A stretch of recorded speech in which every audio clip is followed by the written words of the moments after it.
Today's date is Wednesday, July 2nd. It is 1:09 p.m. and we are talking with Joshua Taylor and Savannah Haire. We will be discussing the topic of disability pride and what it means to them. This is KHOI 89.1 Story City Ames, and you're listening to I Am Able Iowa, where we talk about the ability and disability. I'm your host for today, Nancy Baker Curtis. I'm a public school teacher, school board member, president of the ARC of Iowa, and a parent advocate. Today, we're joined by two amazing guests, and I'm super excited to talk to them as we're kicking off Disability Pride Month. We have with us today Joshua Taylor. Joshua is a self-advocate, disability blogger, and the chapter lead for Changing Spaces Michigan. In addition to Joshua, we have another amazing guest. We have Savannah Haire. She is a military mom, a science teacher, the parent of multiple children, one of whom has Down syndrome, multiple heart defects, and a hearing impairment. I want to thank you both so very much for joining me here today. First off, I'd just like to get to know a little bit more about each one of you. While we're friends and we know each other loosely through social media and advocacy circles, I'm just really interested in getting to know a little bit more about each one of you, your journey, and how your life intersected with disability. So why don't we go ahead and we'll start with you, Joshua. My name's Joshua. I am the Changing Spaces chapter chair for Michigan. I also run a disability blog, Facebook page, Instagram, and soon to be YouTube. It is called Disabled Not Unable on Facebook and Disabled Not Unable Movement on Instagram and YouTube. I focus on anything from the advocacy work that I'm doing to a little bit of insight into living with medical complexities and disabilities to being able to show that disability doesn't have to be the end of the road. It can be the beginning of a different journey. I do a lot of adaptive sports and adaptive recreation. I have become an advocate not only for adaptive recreation, but for powered height adjustable adult changing tables. As my disabilities have progressed, I grew up a very active kid. I had some medical issues, but it wasn't until well into adulthood in my mid 20s that my medical issues progressed to the point that it started affecting my daily life. And I ended up becoming more disabled. And through that, it has given me an insight that so many people will never have of what accessibility should look like, and then learning what accessibility looks like for someone who has mobility challenges or chronic medical issues, and seeing that difference firsthand over a period of time gave me the insight to realize I needed to use my voice and to use that insight to educate others on the need for accessibility and to encourage other people with disabilities to continue to live their lives. Wow. Yeah, you've said so many things I've connected with, but more than anything, I think it's the idea that we're all aging into disability. Even if we had some sort of a challenge when we were born, or it's something that we're all going to intersect with at some time. So thank you so much for that introduction. I'm also excited to introduce our second guest, Savannah. Savannah, I've got the same question for you. Tell us a little bit more about yourself and your journey and how your life intersected with disability. I literally knew nothing about disability, like knew nothing. It had never really affected me. It had never really touched me at all. I had no family members, nothing like that. Um, about the closest experience that I had with dealing with people with disabilities was when I went to the University of South Dakota. I worked at SESDAC, which is a home for developmentally disabled adults. I loved it. I lived in a house. I worked in a house that had four adults that lived there. They were amazing. Um, and I often joked, I'm like, dude, I think it would be way easier to have a kid with Down syndrome than a kid with autism. And now I'm going to have both in the same kid. So that's how the universe just kind of works. I am waiting patiently for Raina's autism diagnosis, but it's so like she's the coolest kid ever. So, yeah, that's pretty much my only experience. Um, and then I kind of make the joke that like being a disability parent is kind of like the cat distribution system. Like nobody ever goes out looking for a cat. They just kind of find you, right? Nobody goes out looking to have a disabled kid, but they just kind of find you. And then once they find you, like they're yours. And like it's the coolest ride you never wanted to be on. Like this is the best way to describe it. So yeah, like in college, like as a teacher, I took like the regular sped classes and all of that stuff. Um, but never on my radar that I would be living like this special needs mama life for the rest of my life. But it's amazing. I love it. Yes, I can totally identify with everything you just said. I call it my blissful ignorance era, before I had my son Charlie and, I'd taken special ed classes as I'm a teacher myself, but never knew what it was like. And then it all comes crashing down, right? The blinders are ripped off and it's just who you are and it's what you do. Um, and it involves wearing a lot of hats, let's be honest. And Savannah, you wear a lot of different hats. You're a military spouse, you're a teacher, you've got young kids, including Raina with her Down syndrome diagnosis. Um, how has being a parent of a child with disabilities shaped the way you view disability pride? Right? July is Disability Pride Month, and so how is being a parent, being a military spouse? I mean, I'm sure there's so many conflicted feelings that you have going on right now. How has that Right? shaped your view of pride? It's pretty interesting actually. Like my husband, he's like, "You never cared about Down syndrome before." Well, no, hun. Now we have Raina, and like I didn't know what I didn't know, and now I know. Like we have a long ways to go in order to make things even semi-equitable for our friends and relatives with Down syndrome or any sort of disability for that matter. Um, there's just so much that you don't know until you have to learn it. And I'm not one of those people to just sit back and kind of be a wallflower. That's just not me. I'm very much so one of those people where like if something's wrong, I'm gonna say something's wrong.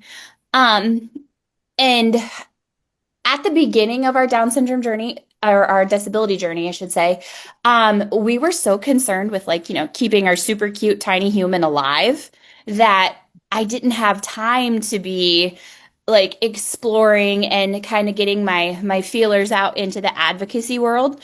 But now that she's a whole lot more stable, she's older, she's 3.5 now. The first year and a half, 2 years was really rough. We were in and out of the hospital all the things. But now that she's a whole lot healthier, more stable, now I actually have the time to really kind of dig into like, all right, this isn't okay. We have work that we could do here. Like, is there a board that needs a parent on it? That sort of thing. Because like not everybody is in the space or in the mental place where they can do really tough advocacy work. But I definitely think I'm a whole lot closer to being there than I was 3 years ago when we weren't sure if she was going to see her first birthday. So, yeah, that's kind of how I view it, I guess. And I think it's so deeply personal, right? Everyone's disability journey is unique to them. And I think there is no one correct answer. I mean, oftentimes, I'm sure you hear that, you believe that as a science teacher. Well, there's some things that are empirical and there's only one way to do it. There, disability is not that. It is like autism, a spectrum, right? And that's why we have so many unique disabilities in our society. Joshua, what about you? You're a self advocate, and the name of your blog, Disabled Not Unable, I mean, to me, it just resonates. Disability pride. Can you tell us some more about what the name of your blog means to you and how your identity has really evolved over time? So the name Disabled Not Unable, I knew I wanted to do a disability blog as I started to do more advocacy work, as I started to discover ways to continue to live my life, not because I'm disabled, but through my disability, and be able to discover different things that I never would have been able to do. Things like completing my first half marathon, going out on a mountain and skiing, and realizing that so many people needed to see this and needed that little bit of encouragement. And I wanted the name to be as powerful as the message I was trying to send.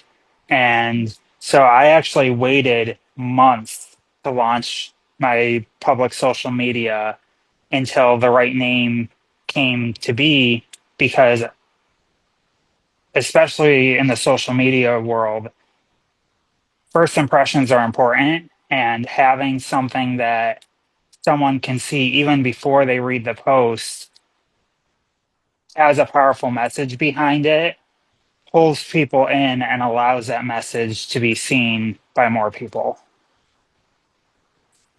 I agree with you. I think it really challenges a lot of our stereotypical thoughts or ideas that, people might have around what it means to be disabled or even to be a wheelchair user, right? Unfortunately, we're an inherently ableist society. And so I think the words you choose do matter, right? And the name that you have chosen, Joshua, I think it just resonates, disability pride. And so I happen to be following your blog before I ever met you through our association with Changing Spaces. And so I just kind of find that a little bit ironic, right?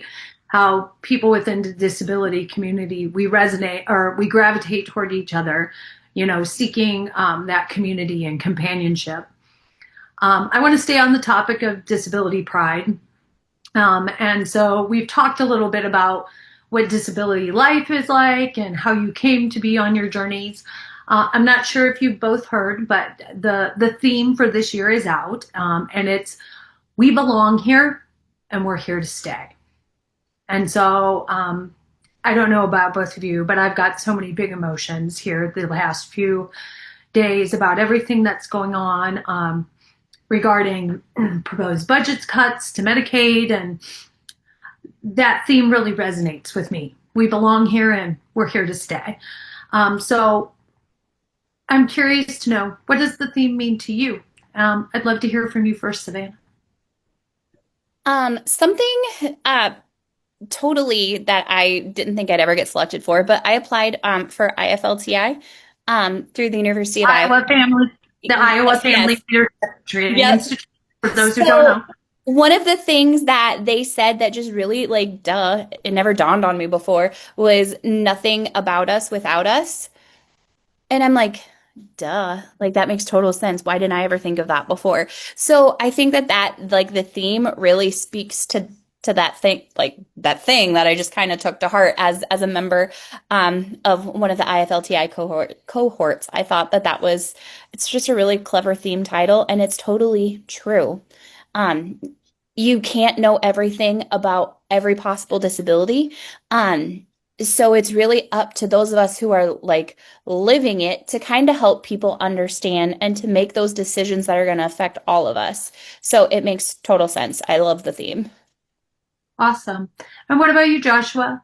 What does that theme mean to you? We belong here and we're here to stay, given all that's going on right now in the world. Given what feels like an attack on anyone that's different, but especially as someone who lives with a disability, from the cuts to Medicaid to the attempts to eliminate 504, to society seeming to be okay with slurs being used in everyday speech, it really is a powerful message that I think encompasses everything that all three of us and many of our friends and people in our circle fight for every single day. And it's amazing how just a few words can encompass so much of the fight, so much of what we are trying to do for ourselves, for our kids, for our families, for our friends, and make sure that everyone knows that we do belong. I completely agree, Joshua. It's that intrinsic worth that simply by existing, you have value, and that your value is assets added, right? You're a benefit to the community, not a burden. That your presence is not a hindrance or creating a challenge. It is a joy and you're welcome, right? And words matter. And so I think at a time when, as you said, civility has gone down the drain, um, our words matter, and modeling that behavior and providing that asset based mindset and that inclusivity has never mattered more than it does right now. And so I'm just so grateful to both of you for being here on the show today. You know, over the years, my relationship with disability has changed, you know, in particular as I've aged. I never knew what disability pride was. You know, I knew what disability was and I knew what pride was. And then I thought, well, maybe disability pride is like this combination of the two. But honestly, that's not what it is. It's about being proud of who you are, not viewing your disability as, you know, a detriment to our community, but instead, as Joshua and as you've said, Savannah, it's about seeing your disability as just being a part of who you are, like the color of your hair or the color of your eyes, and it's just a factor. It doesn't keep you from being an amazing person. I want to talk a little bit now about the shifts that we've viewed in disability. And so, Savannah, your daughter Raina, she's young, right? You talked about just trying to get her to the age of 3. Um, how have how has your view of disability shifted since you have become a parent of a disabled child? Right? Obviously, you were exposed as a teacher, but I don't think anything in teacher training could ever prepare you for being the parent of a disabled child. Mm-hmm. So how has that view shifted over time? Like nobody is gonna look at a kid with Down syndrome and be like, oh my God, like that's the ugliest kid ever. Like, no, they're super cute. So like from like a passing thing, I'm like, oh, look at them, they're just so cute. Like, because they're just the sweetest humans ever. Um, but now that I have my own extra chromy homie, it's totally different. Just like as a science teacher, all of the things that make them super cool because they rock an extra chromosome, is fascinating, but that's a whole nother talk.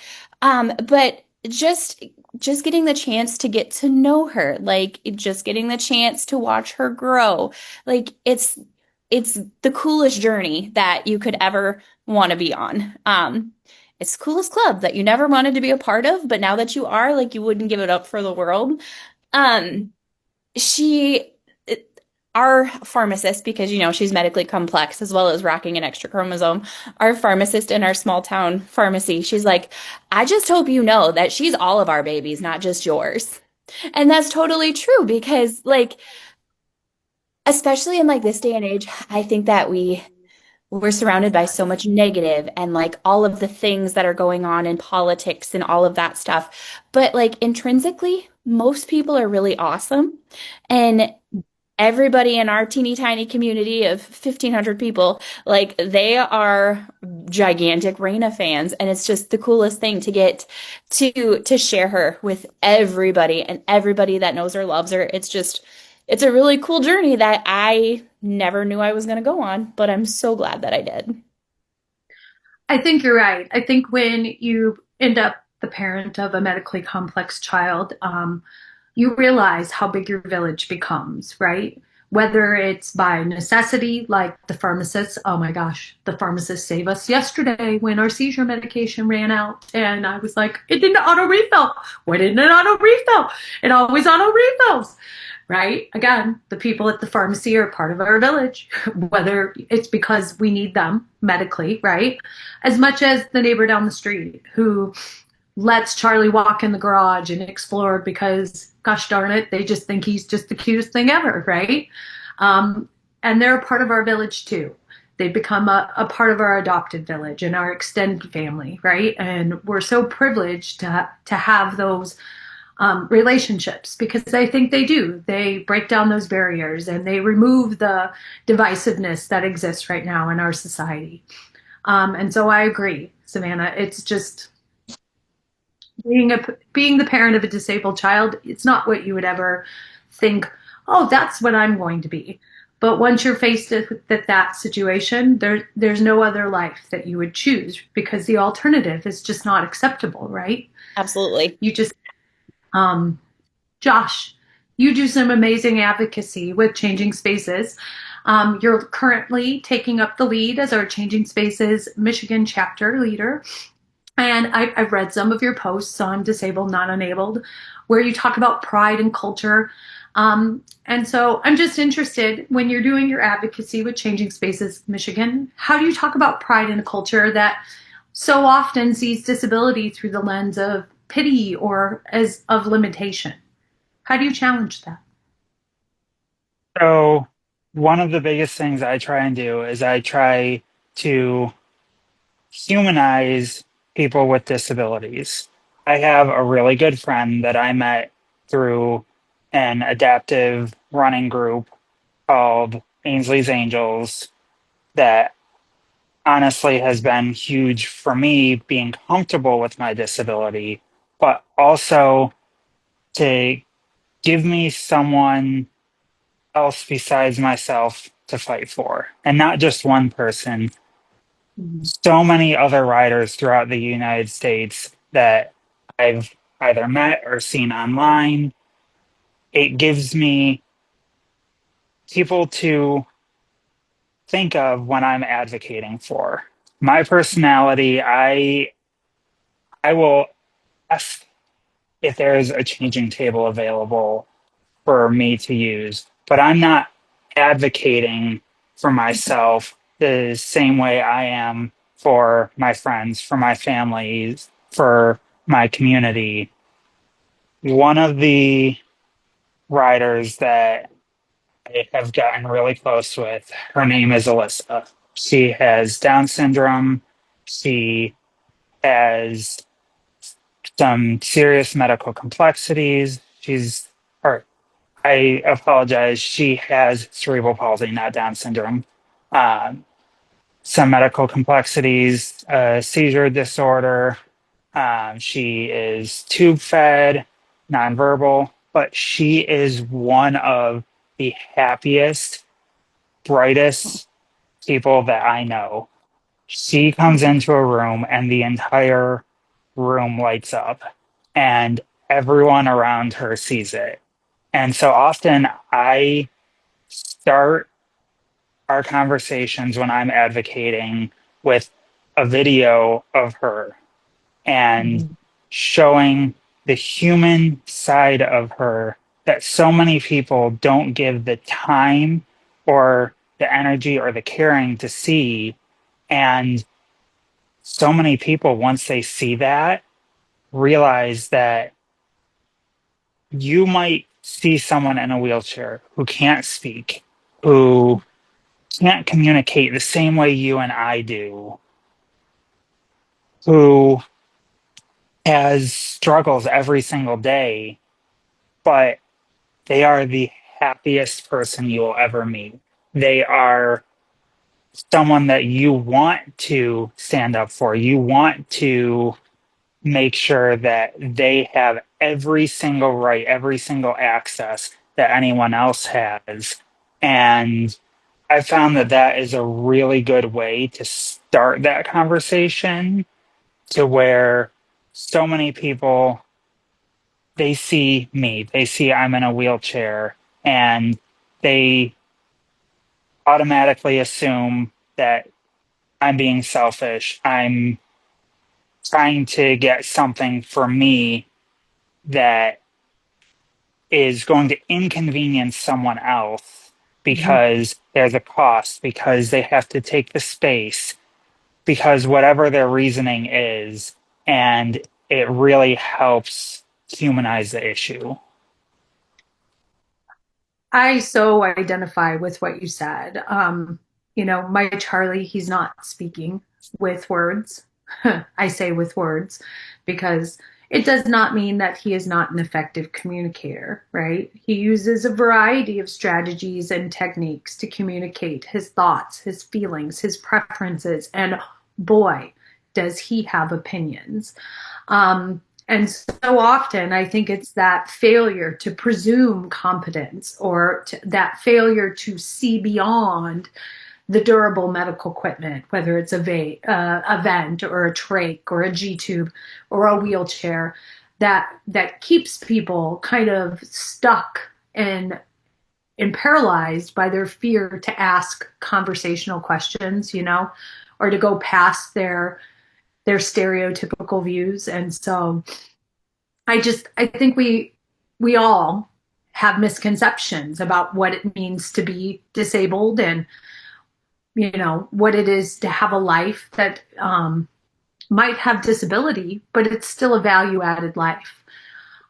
So I want to talk a little bit about representation and stigma and have that segue into some empowerment. So, um, we talked a little bit about how Ainsley's Angels has impacted you, Joshua. We've talked about, that sense of community, Savannah, that you found in your small town and your village, helping you raise your child.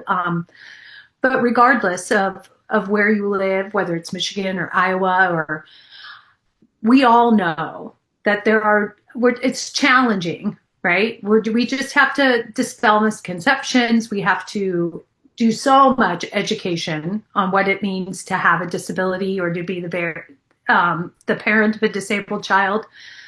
And I know here lately it's affected me. And it's affecting my feelings of being able to be proud or to be an effective advocate. What about for both of you? How how are those misconceptions out there impacting your ability to show your disability pride? And so let's start with you, Savannah. Um, I honestly don't think it's affected me as of yet. Um, I think I have the added benefit of I live in a pretty teeny town, so we don't get super political over here. Um, and if we do, it's not as like publicized, I guess. Um, but your opinions, you have no like a lot of people, sadly, just literally have no idea what they're talking about because they haven't had to live the lives that we are living. Um, and so you don't know what you're talking about. Your opinion doesn't really matter to me. Like I know what my family needs. I have a pretty decent idea of what other families similar to mine need. So that's something that I'm just gonna keep pushing for, whether you like it or not. Um, I'm not gonna like get down and be all upset. I mean, I might go on a rant or two, but might have some extra caffeine that day. I don't know, go crazy. But um like I I'm not gonna stop. It's not gonna dissuade me. It's not gonna silence me. It's not really gonna put me in my feels a whole bunch. So What about you, Josh? What about language and shaping societal views on disability? That's a part of the way that we show our pride, the language that we use, whether it's person first language. We've recently had kind of a slip back into using some ableist slurs, you know, calling people retarded. Like, how does that sort of language shape society views of disability? What's your thoughts, Josh? Honestly, I think that in my area, I have kind of a similar culture to Savannah. I haven't noticed a lot of people that are pushing against disability rights or disability pride. I kind of try when I start conversations to kind of dispel anything that might be sitting in the back or even front of someone's head. I try, like I said, to humanize Mhm. the issues. I try to make it so that someone can relate, even if they've never walked in my shoes or a family member's shoes.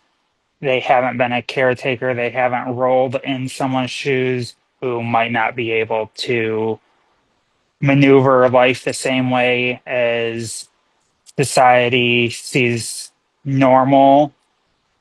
But having the ability to make sure that someone can connect with another human being, I find is huge. For example, with changing spaces, I have taken pictures both with myself in the picture and with no one in the picture, with just changing pads on the floor next to a toilet. Mhm. And to be able to show that when you're advocating and ask them, would you lay on that pad? Would you put your head next to that toilet? Really helps make sure that people are able to understand the need and that it's not for selfish reasons, it's a human rights issue. Oh, I 1000% agree, Joshua, and I'm sure Savannah has a ton of opinions on the thought on the topic too. Um, Always about people. It's human rights, right? This isn't about letters next to name. It's about what would you want for your mom or your dad or your brother and your sister. So I think you do an excellent job of putting the person first. If you're just tuning in, you're listening to I Am Mabel, Iowa, and today we're joined by Joshua Taylor. Joshua is a self-advocate. He's got an amazing disability blog called Disabled Not Enabled, and he's the chapter lead for Changing Spaces Minnesota or Michigan, pardon me. We're also joined by another amazing guest today, Savannah Haire. She's a military mom. She's a teacher just like me. Well, science teacher, not a Spanish teacher. And she is a parent of several children, one of whom has Down syndrome and some other specialized healthcare needs. And so I want to kind of connect with you, Savannah, just for a minute as a teacher. I love to teacher talk. Can't help it. It's just who I am. But I think my views as a teacher have really helped me be a better parent advocate. I've had a bit of an inside track that maybe some parents haven't had because of my education. How do you advocate for Raina in school and healthcare and other systems? How has your experiences as a teacher prepared you for that? My experience as a teacher have not helped me at all.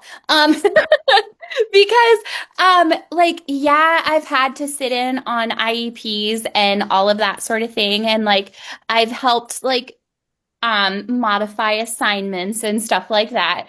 But as far as like, Raina has some pretty good needs. Like her IEP is pretty impressive. So, I had no idea what I was doing. Like, and IEPs are so strange that that's a whole process for a whole nother show.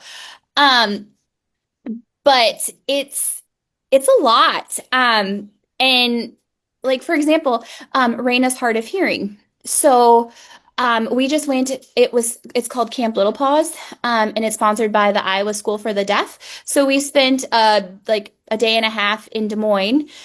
I didn't even realize, like, since Raina's hard of hearing, she's eligible to have her own translator and a school for the deaf teacher like that would come with her. And I had no idea that that was even a thing that she was eligible for. Like, so I'm like, oh, well, I guess we're going back to her IEP here soon. Like, let's ask about that. I'm not fluent in ASL, but She's always going to be hard of hearing. Why did that never dawn on me? Like, yeah, with her hearing aids, she can hear, but she's 3, and what 3-year-old really wants to keep her hearing aids on? It's a constant struggle. Like, why aren't we providing that for her?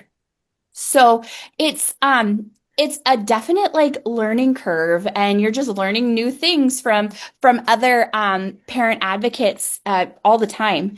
So like I'm learning a lot. I'm ready to help other parents advocate because I've learned so much. I'm not going to get it all right, and I'm sure there's lots of other parents who have it way more put together than I do. Um, but it takes a village. It really does in order to get the best possible outcome for your kiddos. I think you're totally right. Being the teacher sitting in the IEP meeting feels entirely different than being the parent advocating in the IEP meeting. And you're right. Education needs, healthcare needs. There are so many things that you never have considered. Um, get yourself a special evacuation plan. Get that in your IEP too, because there are so many things that you're right. You just learn from other amazing advocates and parents, and it really does take a village. Joshua, your experience as a self advocate, it's influenced you how you navigate systems that they're just not designed. I specifically saw a video on your blog recently. Your supplies, your medical supplies, have been delivered to your home, but they'd been left off the ramp, and it was going to rain, and your month's worth of supplies were going to be ruined. And you were just so determined and so strong-willed, tenacious in order to solve your own problem. So how is your experience as a self-advocate? I mean, you're constantly encountering challenges and system issues like this. How does that help you to navigate systems that they're just not designed for us? And I say us, Charlie in his wheelchair. Um, you mentioned the supplies being delivered. That alone has been a constant struggle. We're borrowing a ramp right now from a friend, and people don't think about when a package gets delivered, which in today's society is every single day. And Mm-hmm. whether it be a month's worth of incontinence supplies or the new phone charger you ordered on Amazon, when things are put on a ramp and someone has to get out and they're trying to maintain their independence, that provides a difficulty for them that people don't think about. Mm-hmm. And then you have those large packages, the same thing. You don't think about, is the person going to be handling it themselves? Is a caretaker going to be helping? And either way, why are we making things more difficult for the convenience of the supply company when boxes are as big as a person? And then you go to have those conversations, and often you either get the, well, you're just going to have to deal with it kind of attitude, or you get someone with a little bit of empathy that goes, I never considered the fact that on a ramp, why would you put a package down in the way? And creating that dialogue has been so important, and partnering with other people as well who are able to have that conversation. A friend of mine, unbeknownst to me, worked for 17 years at the supply company that delivered the supplies. Those supplies are now going to be delivered in smaller boxes to make it easier if I have to move my own supplies, not because I reached out, but because I posted about it, not trying to get a solution, just trying to get understanding. And she took the initiative to reach out to that company and to a friend that she worked with for years and explain the situation and go, why? Why are you guys doing this to anyone? And that has made it so that when other people are willing to step up and advocate on your behalf, it allows you to focus on what you can focus on, whether it be advocacy, whether it be taking care of yourself or your child or your parent or whoever you are a caretaker for, and make sure that you're not having to use all your energy just getting people to understand, getting people to treat you the way that you deserve to be treated and your family deserves to be treated. And so having help from my community has been huge. When my Medicaid had been shut off because of a system issue, my mayor reached out to me and said, how can I help? And that alone was huge, to have her reach out to my congressperson who already had a relationship with through my advocacy, but to break down those doors, to break down those barriers for me allowed me to focus on what I needed to focus on. And that's huge. Having a community around you that's helping you to advocate and to conserve the energy that we all are running low on, either living with a disability or chronic illness or being a caretaker. I love the fact that you were able to educate, one of the terms we use in education is bridging the knowing doing gap, right? Oftentimes you know about something, but you're not actually doing it, right? And I think that that's what your friend did for you, is she helped bridge that gap, right? It's an information gap. When people know better, they will choose to do better. And it's the way that I feel about how Changing Spaces Iowa took off here. As soon as we got that meeting with the DOT and we showed our pictures and we shared our stories, they said, oh, we have to do this. We will not pass legislation. No, we're not going to do that. But we commit to voluntarily updating 21 rest areas across the state to have powered height adjustable adult size changing tables because it's the right thing to do.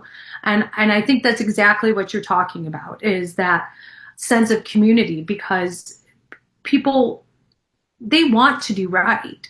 They do. They want you to be able to have access to getting out in and out of your home safely, right? They just don't know. And it's not by a malicious intent. It's simply a lack of information, right? And so when we know better, we can do better. Josh, I'm going to keep talking a little bit about Changing Spaces because to me, it's the thing that nobody talks about, but we've all experienced, right? Whether it's with a child who is just too big for the infant changer, and that's what happened with Charlie, right? Or it's an adult who needs assistance with their activities of daily living. That was the situation with my mom when she was alive, a multiple time stroke survivor and a wheelchair user who she needed the help of her caregiver in order to be able to do those transitions and changes safely from one mobility aid to perhaps a commode. But everything about Changing Spaces to me resonates disability pride, because it's about providing people with the most basic access, something that we all do, that we all need. Why does it matter? And how does it relate for you, Changing Spaces Michigan and disability pride? So for me, my first exposure to a height adjustable adult changing table that was powered was actually in the Austin airport. I have dealt with incontinence issues since high school, and slowly they've become more pronounced. but I used to be able to do a standing change. I used to be able to care for those things without any specialized equipment when I had the mobility to be able to do so. As my disability progressed, those needs became more pronounced, and I needed to make sure I was near a grab bar, or I was conscious of making sure that I could not fall while I was trying to change my brief. And then I went to the Austin airport a few years ago and discovered that they had this equipment that made my life not only easier, but safer. But at the time, I still saw it as a convenience item, not a need. And as my mobility deteriorated, as I needed to use a cane more and crutches more, or even my wheelchair more, I realized how much of a need there really was. And through that, I started reaching out to places. I've always been active. I've always tried to live the attitude of you only live once, so go out and live life. And so I would reach out to a stadium and say, what do you have? And oftentimes it would be an answer of, well, we've got a family bathroom, or you can use, if you're lucky, you can use the sensory room, and we'll have someone stand outside and you can use that space. So oftentimes, either way, they're saying, we will give you a private space, but not the dignity. You're going to have to lay on the floor. You're going to have to figure out how to get out of your mobility aid and onto the floor. And I personally was fighting for my independence as I'm going through that. Now I often have someone with me just because of my transportation needs. I can't get my own wheelchair out of the car, but given that as not being a factor, I can still go out into the world by myself, but if I don't have dignified access to the restroom, then I know how many people who have a caretaker, who have that need of someone assisting them, don't have that access. And a lot of it is an education. So often when I reach out, people say, I never thought of that need. I never considered that that was something that someone else needed. And that is what actually drove me to become an advocate. Because if every time you ask for something that you need, someone says, that exists, why don't we have that? Then it's not something that people are trying to have that barrier. It's a lack of knowledge, a lack of understanding, which kind of opens the door for someone like me or someone like you to be driven to talk to people and make sure that the need is known. What kind of changes in public policy or accessibility would you like to see in the next 5 years, Joshua? I would love to see every rest area that is new, every renovated restroom, every new stadium or renovated stadium, theater, mall, grocery store. I would love for every state to adopt their own changing table law, or for ADA to be updated nationally and have that be a requirement so that we don't have the patchwork of you drive through Wisconsin and they have a dozen changing tables, and then you get to Ohio and every single rest stop has a changing table.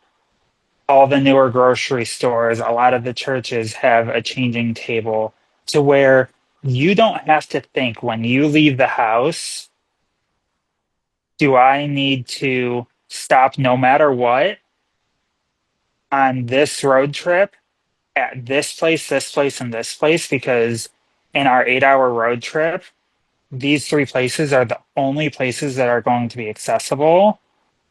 I want it to be that any family with a disability who needs those facilities can go out and live their life like anyone else without having to constantly think and plan for restroom needs outside of the supplies we already have to plan for and double check and make sure that we have, which is a burden enough. It's a challenge enough for us as families who have someone with that need.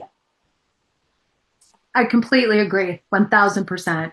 I want them in parks. I want them everywhere, right? Everyone deserves to go out and be able to be a part of their community. I 1000% agree with you, Joshua. Savannah, it's your turn. You're a science teacher, right? And you have the unique opportunity to touch many lives in your classroom, whether it's through direct lessons on inclusion or just being a good teacher and making sure that you have inclusive practices that meet the needs of all the students in your classroom. So, how do you do it in your room? When we go into Mrs. Haire's room, what are some of the ways that you incorporate inclusion and accessibility into your classroom? Um, I just teach a lot from my own experiences with my own kids. I like you guys have touched on, I don't think that people are just intrinsically mean. I teach teenagers, I teach middle schoolers, let's be honest, it's a jungle. So sorry, dog. Anywho, so the fact that um middle schoolers don't think about what they say, like, oh, this is retarded. So I'll use Raina. I'll be like, if Raina was here, would you say that word to her right now? Well, no. Well, then maybe we shouldn't use it. Or like they'll just go off on a rant about whatever. And they just don't think about what they say. So like I use Raina as my if she were here because everybody knows her, like I talk about her all the time. Would you say this to her? Well, no. Well, then maybe it shouldn't come out your mouth. So I do like I use her as my my teaching piece. Like, look at my kid. Would you say this to her? And of course, their answer is going to be, well, no.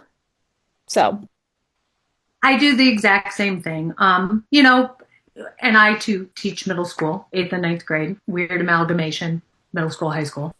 But I agree. My family is a part of who I am, and so I use that to help educate my students about people's lives. They're different. We never know what another person is going through, and so choose kind words because your words matter. So as we get ready to close up here, we just have a few minutes left. Disability pride isn't just about surviving. It's about thriving. And so I'm curious, and I'd love to know, Savannah, what brings joy in your identity for you, your advocacy, your child? my child, like she is my joy. Like she is joy personified. And she's Raina. Like she does her own thing. And she has no idea that she's different. Shh. And she's amazing just the way she is. What about you, Josh? What brings you joy? For me, I think that being out and being able to compete in sports, to be able to get out into my community despite my disabilities, despite the differences that I have in what I need to be able to complete a marathon, to go kayaking, to go golfing, to be able to be out there and enjoy the world around us and do it in an inclusive space where people of all abilities, races, creeds, orientations are able to be a part of our community as they should. That brings me joy every single day. I love that. I love that. I think we're better together. We're stronger together, right? We can accomplish more together. And ultimately, we have more in common than we do apart. We just have a couple minutes left. And so I'd like to close with this question to each of you.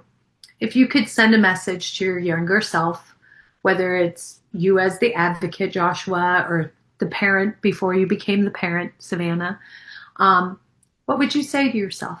Joshua, let's start with you. What advice would you give your younger self?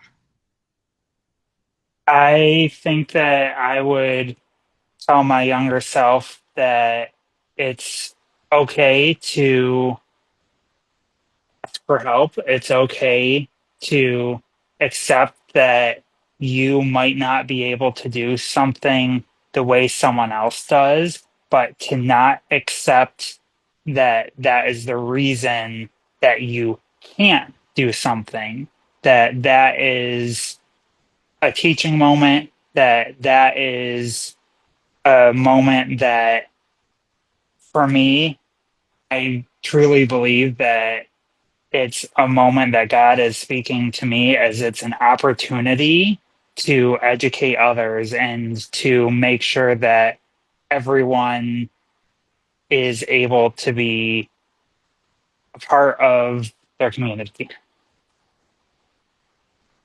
And what about you, Savannah? What advice would you give your younger self before starting this journey? Something that a lot of people say is like, "Oh my gosh, I don't know how you do it." Well, I don't either. Like, let's be honest here. Like, you just do it. Um, like you never know how strong you're going to be until like this is the hand that you're dealt. Like, I'm no more superwoman than anybody else. I just this is what God gave me, so this is what we're doing, and it's amazing. And you can do it too. Like, don't let the diagnosis, don't let the disability like scare you, because it is scary, especially like when you find out as an expecting mom or something like that. Like, don't listen.